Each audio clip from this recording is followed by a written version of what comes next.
Alright, let me get this squared away immediately.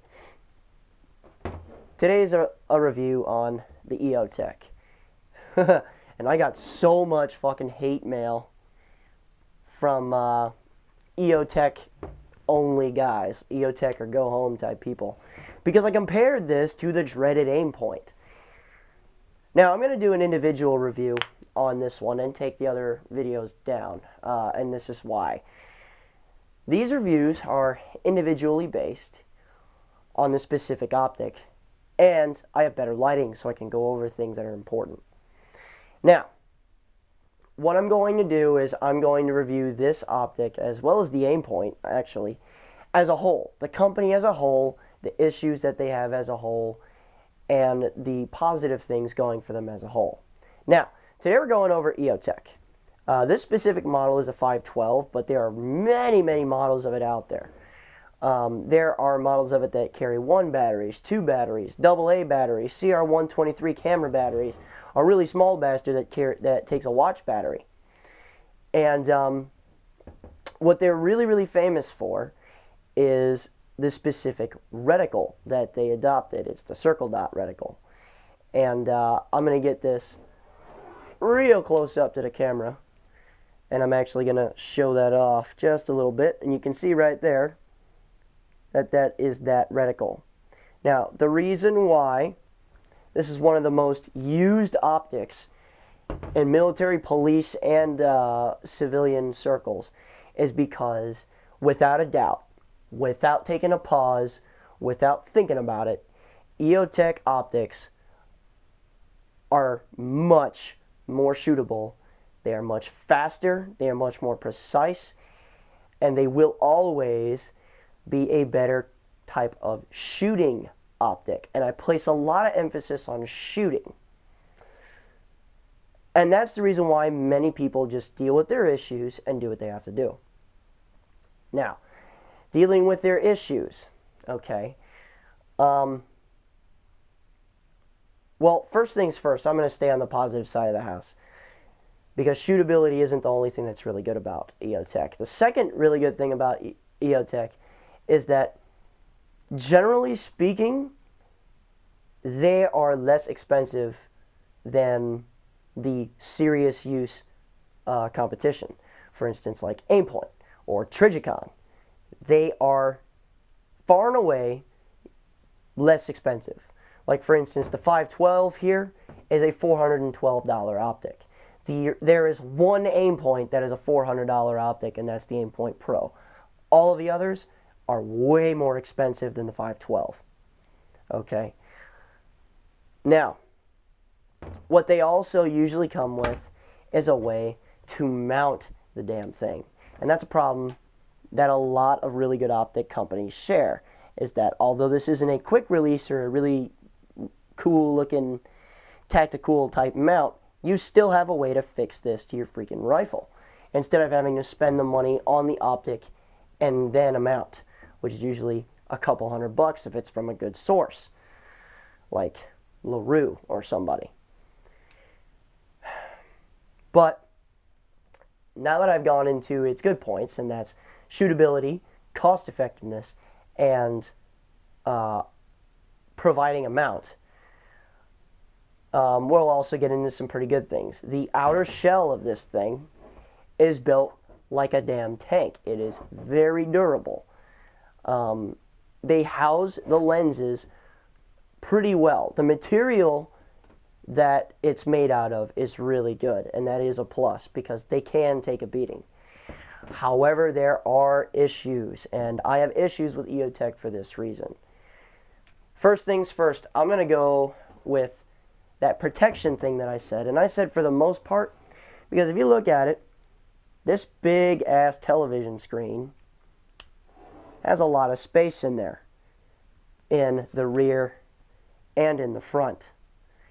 And unfortunately, if you're operating in an environment that's sandy, rocky, fuck up Italy, there's a lot of things that could wedge themselves in here and screw with your lens or break it. I've seen them go down before. I've seen them break. on a few occasions, actually. Also, they like to collect mud and snow. And guys will say, oh, well, there's scope caps that you can throw on there, and it's perfectly fine. And while that's true, if you're using the optic, as in if you're shooting it, those scope caps are going to be up. And let's say you have to dive into cover or something, it really, really likes to collect crap. No matter how big or small the optic is, they like collecting junk, as in snow or mud. Okay, so that's kind of a disadvantage as far as the snow and muck thing is concerned. But objects getting in here and destroying your lens is a very real concern, and I've seen them go down several times. The next thing that I don't like too much about EOtech, and I really wish that they had figured out a better way to do this, is that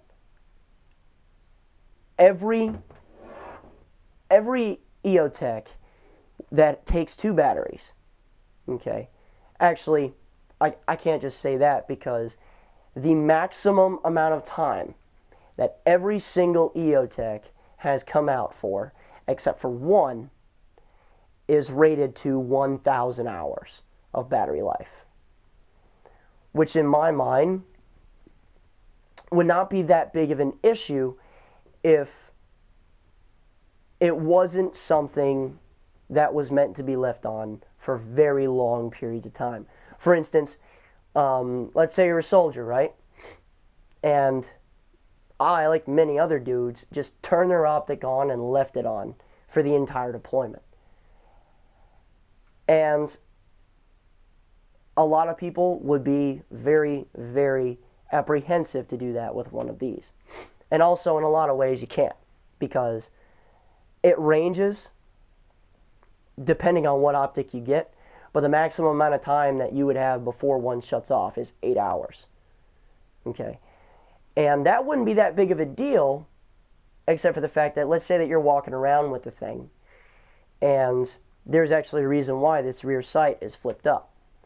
Let's say that you're just walking around with the thing, you've been doing your daily business, you're doing the 99.9% of your life which doesn't require shooting, and then an instance pops up where you have to take a shot. You raise your rifle, and you have no dot. Okay. That could be potentially extremely dangerous, and that's why a lot of people are trained to flip that rear sight up and use the low light ring just in case they bring up that rifle and they don't have a dot. They still have a set of sights to shoot through. Okay, so that's an issue. Now that can be mitigated through training, because all you have to do is push a button. But honestly, if I have to worry about everything else in my day and then worry about whether or not my dot's on, it's just an extra thing that would annoy the piss out of me, to be honest with you. Okay. Now, also, as far as buttons are concerned, you notice that there is a set of buttons here, right? Now, this is a problem in itself, but this has been mitigated. Most of the night vision compatible EOtechs put their buttons and whatnot on the side of the optic so that the operator can mess with it and not have to worry about this type of an issue. But I still don't like their buttons in the fact that they're not very tactile at all. If you're wearing gloves and you're sitting there trying to mash it, the only way that you can actually tell if whether or not your brightness is going up or down is if you just kind of mash it and wait for a while to see if it goes up or down. Okay, I personally, on the control side of the house, would prefer a definitive thing, something that clicks. And a lot of guys would too. The owner of this EOtech would prefer a much more definitive way to turn up and down your brightness, as well as setting the night vision. Okay. Also, another issue that I found is your windage and elevation adjustments. While they are housed a little bit, they are still exposed.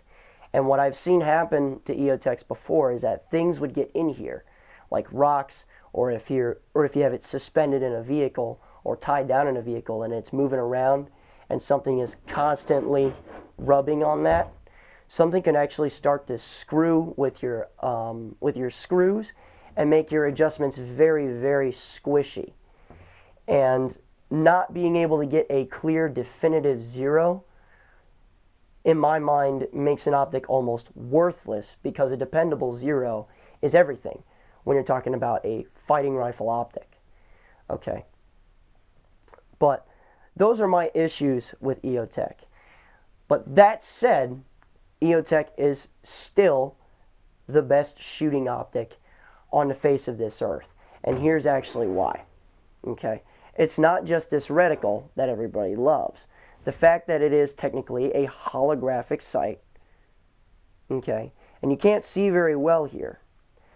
But what that is that that sight, instead of being a really crisp red dot, what it is it's kind of a fuzzy circle with a dot in the center. Okay. And for distant shots, if you turn down the brightness a little bit, you can actually take very long range shots with the thing very easily, because you can see through your dot to the target and just kind of float it onto the target as you go. And also the ring outside of the dot actually helps out significantly, because on moving targets, especially if you have your 0 right, instead of putting your dot on the target and leading with it, you can put the edge of the ring to the right or left, depending on where the target's moving, squeeze off the shot, and the bullet will fly itself into the target. And that's for like a vehicle or something. So that's why most people that prefer this optic are willing to deal with all of its little shortcomings, provided that they have the best shooting option available. However, guys that don't want to deal with its issues and don't want to deal with the fact that EOtechs do break all the time, you can ask serious firearms trainers, you can ask soldiers, you can ask SWAT officers. These fuckers break a lot, unfortunately. And that's what steers me personally away from an EOtech. However, this is my second choice. So, it's been a regular guy, everybody. Go ahead and leave a comment in the box below. Whether or not whether or not it is hate mail, I welcome everyone who has the opinion. And remember, guys, a regular guy's firearm is the last defense against tyranny. Be easy.